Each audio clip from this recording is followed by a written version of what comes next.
ನಮಸ್ಕಾರ ವೀಕ್ಷಕರೇ.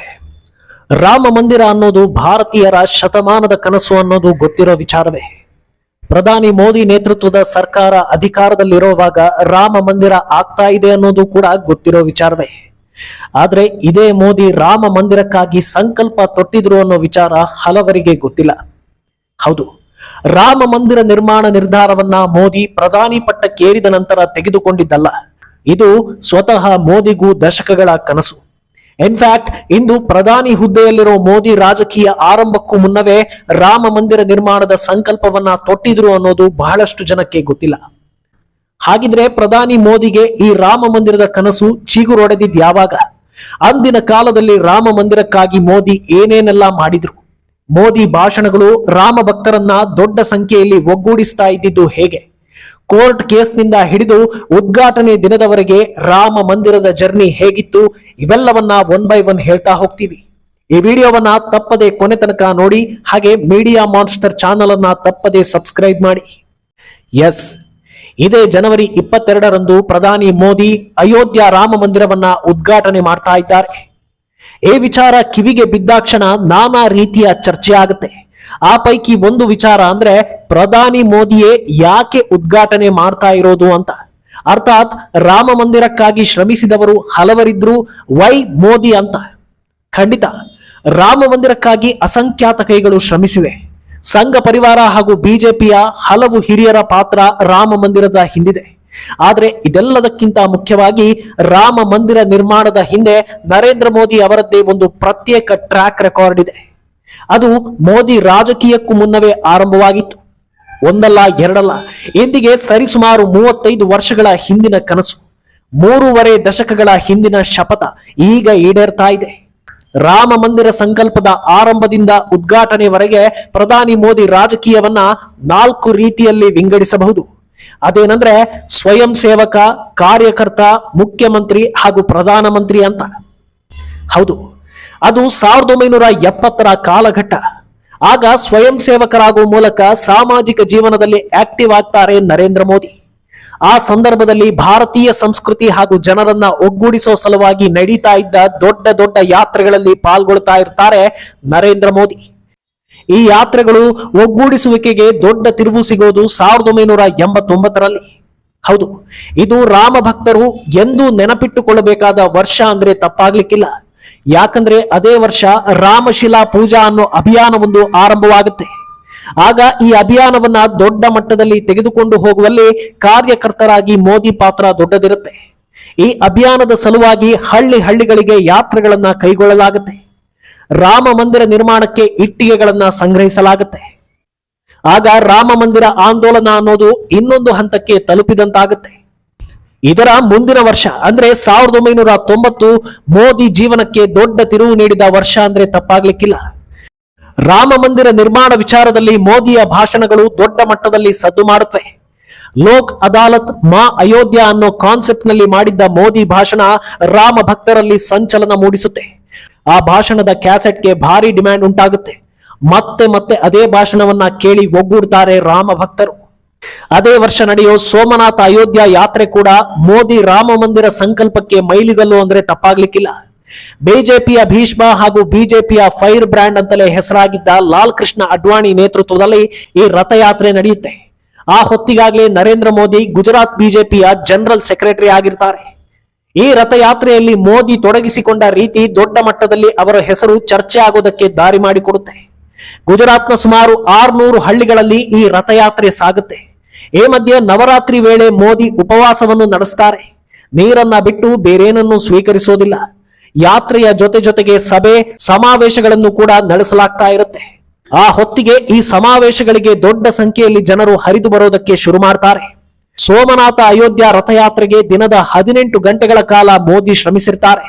ಆ ಯಾತ್ರೆಯ ದೊಡ್ಡ ಯಶಸ್ಸಿಗೆ ಮೋದಿಯೇ ಕಾರಣ ಅನ್ನೋದು ಜನಜನಿತವಾಗುತ್ತೆ. ತಮ್ಮ ಎಲ್ಲಾ ಆಶಯಗಳನ್ನ ಬದಿಗೊತ್ತಿ ರಾಮ ಮಂದಿರಕ್ಕಾಗಿ ಪಟ್ಟು ಹಿಡಿದಿದ್ದ ಮೋದಿಯನ್ನ ಕಂಡು LK ಅಡ್ವಾಣಿ ಅವರ ಪತ್ನಿ ಕಮಲಾ ಅಡ್ವಾಣಿ ಕಣ್ಣೀರಿಡ್ತಾರೆ. ವಿಶ್ರಾಂತಿ ಪಡೆಯುವಂತೆ ಮೋದಿಗೆ ಸೂಚಿಸ್ತಾರೆ. ಆದ್ರೆ ಆ ಹೊತ್ತಲ್ಲಿ ಮೋದಿಯಿಂದ ಬಂದ ಉತ್ತರ ಏನಂದ್ರೆ, ಇದೇ ನನ್ನ ಜೀವನ ಹಾಗೂ ಇದನ್ನ ನಾನು ಸಂತೋಷದಿಂದಲೇ ನಡೆಸ್ತಾ ಇದ್ದೀನಿ ಅನ್ನೋದು. ಅದರ ಮುಂದಿನ ವರ್ಷ ಅಂದ್ರೆ 1991 ದೆಹಲಿಯ ಬೋಟ್ ಕ್ಲಬ್ನಲ್ಲಿ ವಿಶ್ವ ಹಿಂದೂ ಪರಿಷತ್ ರಾಮ ಮಂದಿರಕ್ಕಾಗಿ ದೊಡ್ಡ ರ್ಯಾಲಿಯನ್ನ ಹಮ್ಮಿಕೊಂಡಿರುತ್ತೆ.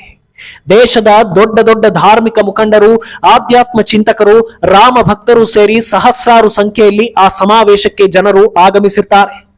ಯಾವ ಮೋದಿ ಇಂದು ಅಯೋಧ್ಯ ರಾಮ ಮಂದಿರವನ್ನ ಉದ್ಘಾಟನೆ ಮಾಡ್ತಾ ಇದ್ದಾರೋ ಅದೇ ಮೋದಿ 1991ರ ಅಯೋಧ್ಯ ಆಂದೋಲನದಲ್ಲಿ ಒಬ್ಬ ಸಾಮಾನ್ಯ ಕಾರ್ಯಕರ್ತರಾಗಿ ಶ್ರಮಿಸಿರ್ತಾರೆ. ಇದೇ ಅಭಿಯಾನದ ಭಾಗವಾಗಿ ಹಳ್ಳಿಗಳನ್ನ ತಿರುಗಾಡಿ ರಾಮ ಮಂದಿರಕ್ಕಾಗಿ ಹಸ್ತಾಕ್ಷರವನ್ನ ಸಂಗ್ರಹಿಸಿರ್ತಾರೆ ನರೇಂದ್ರ ಮೋದಿ. 1993ರ ಫೆಬ್ರವರಿಯಿಂದ 1993ರ ಜೂನ್ ವರೆಗೆ ದೇಶಾದ್ಯಂತ ಈ ಅಭಿಯಾನದಲ್ಲಿ ಸಂಗ್ರಹವಾಗಿದ್ದ ಹಸ್ತಾಕ್ಷರಗಳ ಸಂಖ್ಯೆ ಬರೋಬ್ಬರಿ 10 ಕೋಟಿ. ಜೊತೆಗೆ ರಾಮ ಮಂದಿರ ನಿರ್ಮಾಣಕ್ಕಾಗಿ ಲಕ್ಷ ಇಟ್ಟಿಗೆಗಳು ಸಂಗ್ರಹವಾಗಿರುತ್ತವೆ. ಇದೇ ಹೊತ್ತಲ್ಲಿ ಸ್ವತಃ ಮೋದಿ ರಚಿಸಿದ್ದ ಬಿನಾ ರಾಮ್ ಕೆ ಅನ್ನೋ ಶ್ರೀರಾಮನ ಕುರಿತ ಪದ್ಯ ಸಂಚಲನವನ್ನ ಸೃಷ್ಟಿಸುತ್ತೆ. ಜಮ್ಮು ಕಾಶ್ಮೀರದ ಬಿಜೆಪಿ ಘಟಕ ತನ್ನ ಲೆಟರ್ ಹೆಡ್ ನಲ್ಲಿ ಆ ಪದ್ಯವನ್ನ ಮುದ್ರಿಸುತ್ತೆ. ಇದೆಲ್ಲದಕ್ಕಿಂತ ಹೆಚ್ಚಾಗಿ ಮೋದಿ ಜೀವನದಲ್ಲಿ ರಾಮ ಮಂದಿರ ಕುರಿತು ಸದಾ ನೆನಪಲ್ಲುಳಿಯೋದು 1992ರ ಘೋಷಣೆ. ಹೌದು, ತಿರಂಗಾ ಯಾತ್ರೆಯ ಅಂಗವಾಗಿ ಶ್ರೀನಗರದ ಲಾಲ್ ಚೌಕ್ ನಲ್ಲಿ ತ್ರಿವರ್ಣವನ್ನ ಹಾರಿಸೋ ಕೆಲ ದಿನಗಳ ಮುನ್ನ ಅಂದ್ರೆ 1992ರ ಜನವರಿ 14ರಂದು ಏಕತಾ ಯಾತ್ರೆಯಲ್ಲಿ ಮೋದಿ ಒಂದು ಘೋಷಣೆಯನ್ನ ಮಾಡ್ತಾರೆ. ಅದೇನಂದ್ರೆ, ಮತ್ತೆ ನಾನು ಅಯೋಧ್ಯೆಗೆ ಬರೋದೇ ಹೌದಾದ್ರೆ ಅದು ರಾಮ ಮಂದಿರ ನಿರ್ಮಾಣ ಕಾರ್ಯ ಆರಂಭವಾದ ಬಳಿಕ ಅಂತ ಶಪಥಗೈತಾರೆ. ಅದಾಗಿ ಸರಿಸುಮಾರು 29 ವರ್ಷಗಳ ಬಳಿಕ ಮತ್ತೆ ಮೋದಿ ಅಯೋಧ್ಯೆಗೆ ತೆರಳುತ್ತಾರೆ. ಅದು ಪ್ರಧಾನಿಯಾದ ಬಳಿಕ ಅಯೋಧ್ಯೆಯಲ್ಲಿ ರಾಮ ಮಂದಿರ ನಿರ್ಮಾಣಕ್ಕಾಗಿ ಶಿಲಾನ್ಯಾಸ ಮಾಡುವ ಸಲುವಾಗಿ. ಏನು ಆ ಘೋಷಣೆ ಬಳಿಕ ಅಂದ್ರೆ 1998ರಲ್ಲಿ ರಾಮ ಮಂದಿರ ವಿಚಾರದಲ್ಲಿ ಮೋದಿ ಮತ್ತೆ ಸದ್ದು ಮಾಡ್ತಾರೆ. ಮಾರಿಷಸ್ನಲ್ಲಿ ನಡೆಯೋ ಅಂತಾರಾಷ್ಟ್ರೀಯ ರಾಮಾಯಣ ಕಾನ್ಫರೆನ್ಸ್ಗೆ ಮೋದಿಯನ್ನ ಭಾಷಣಕಾರರನ್ನಾಗಿ ಆಹ್ವಾನಿಸಲಾಗುತ್ತೆ. ಆ ಕಾರ್ಯಕ್ರಮದಲ್ಲಿ ಭಗವಾನ್ ಶ್ರೀರಾಮನ ಕುರಿತು ಮೋದಿಯ ಭಾಷಣ ದೊಡ್ಡ ಸಂಚಲನವನ್ನ ಸೃಷ್ಟಿ ಮಾಡುತ್ತೆ. ಆ ಭಾಷಣದ ಬಗ್ಗೆ ದೊಡ್ಡ ಚರ್ಚೆ ನಡೆಯುತ್ತೆ.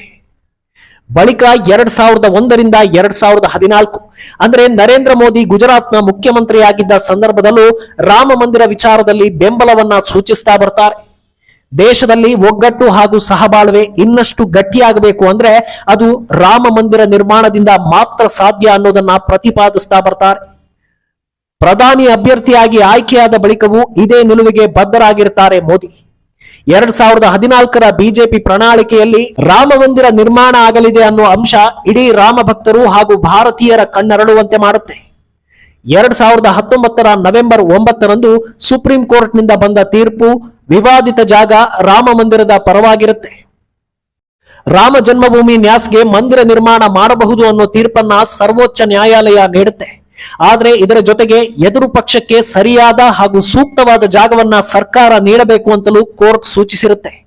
ಅದರಂತೆಯೇ ಸೂಕ್ತ ಜಾಗವನ್ನ ನೀಡುವ ಮೂಲಕ ಎಲ್ಲಾ ಸಮಸ್ಯೆಗಳಿಗೆ ಅಂತ್ಯ ಹಾಡುವ ಕೆಲಸ ಮಾಡುತ್ತೆ ಮೋದಿ ಸರ್ಕಾರ. ಈ ತೀರ್ಪು ಬಂದ ಕೆಲ ತಿಂಗಳಲ್ಲಿ ಅಂದ್ರೆ 2020ರ ಫೆಬ್ರವರಿಯಲ್ಲಿ ಲೋಕಸಭೆಯಲ್ಲಿ ಮೋದಿ ದೊಡ್ಡ ಅನೌನ್ಸ್ಮೆಂಟ್ ಒಂದನ್ನ ಮಾಡ್ತಾರೆ. ಆ ಮೂಲಕ ರಾಮ ಮಂದಿರ ನಿರ್ಮಾಣ ಜವಾಬ್ದಾರಿಗೆ ಅವಕಾಶ ಕೋರಿದ್ದ ಶ್ರೀರಾಮ ಜನ್ಮಭೂಮಿ ಟ್ರಸ್ಟ್ಗೆ ಗ್ರೀನ್ ಸಿಗ್ನಲ್ ಕೊಡ್ತಾರೆ. ಯಾವುದೇ ವಿವಾದ ಹಾಗೂ ಯಾವುದೇ ಗೊಂದಲಗಳಿಲ್ಲದೆ ರಾಮ ಮಂದಿರ ನಿರ್ಮಾಣ ಕಾರ್ಯ ಯಶಸ್ವಿಯಾಗಿ ನಡೆಯಲಿದೆ ಅಂತ ಜನತೆಗೆ ಭರವಸೆ ನೀಡಲಾಗುತ್ತೆ. ಅದಾಗಿ 6 ತಿಂಗಳ ಬಳಿಕ ಅಂದ್ರೆ 2020ರ ಆಗಸ್ಟ್ 5ರಂದು ಅಯೋಧ್ಯ ರಾಮ ಮಂದಿರಕ್ಕೆ ಪ್ರಧಾನಿ ಮೋದಿ ಶಿಲಾನ್ಯಾಸವನ್ನ ನೆರವೇರಿಸುತ್ತಾರೆ. ಅದೇ ಹೊತ್ತಲ್ಲಿ ದೇಗುಲ ನಿರ್ಮಾಣ, ದೇಗುಲಕ್ಕೆ ಬೇಕಾದ ಎಲ್ಲಾ ವ್ಯವಸ್ಥೆ, ದೇಗುಲದ ಸುತ್ತಮುತ್ತಲ ಪ್ರದೇಶದ ಅಭಿವೃದ್ಧಿ, ದೇಗುಲದ ಭದ್ರತೆ, ದೇಗುಲಕ್ಕೆ ಸಂಪರ್ಕ ವ್ಯವಸ್ಥೆ, ಅಯೋಧ್ಯೆ ರೈಲ್ವೆ ಸ್ಟೇಷನ್ ಅಭಿವೃದ್ಧಿ, 6 ವಂದೇ ಭಾರತ್ ರೈಲುಗಳು, ಅಮೃತ ಭಾರತ್ ರೈಲುಗಳು, ಹೀಗೆ ಎಲ್ಲಾ ರೀತಿಯ ವ್ಯವಸ್ಥೆಗಳನ್ನ ಕಲ್ಪಿಸುವ ಸಲುವಾಗಿ 11,100 ಕೋಟಿಗಳ ಅನುದಾನವನ್ನ ಘೋಷಣೆ ಮಾಡಲಾಗುತ್ತೆ.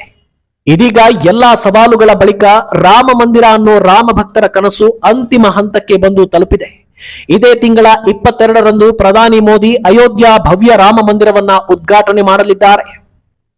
ಒಂದು ದೊಡ್ಡ ಯಶಸ್ಸಿನ ಹಿಂದೆ ಅದೆಷ್ಟೋ ಸವಾಲುಗಳಿರುತ್ತೆ ಅನ್ನೋ ಮಾತಿದೆ. ಹಾಗೆ ರಾಮ ಮಂದಿರದಂತಹ ಬೃಹತ್ ಸಂಕಲ್ಪದ ಹಿಂದೆ ಇಷ್ಟೆಲ್ಲ ಹೋರಾಟಗಳಿವೆ.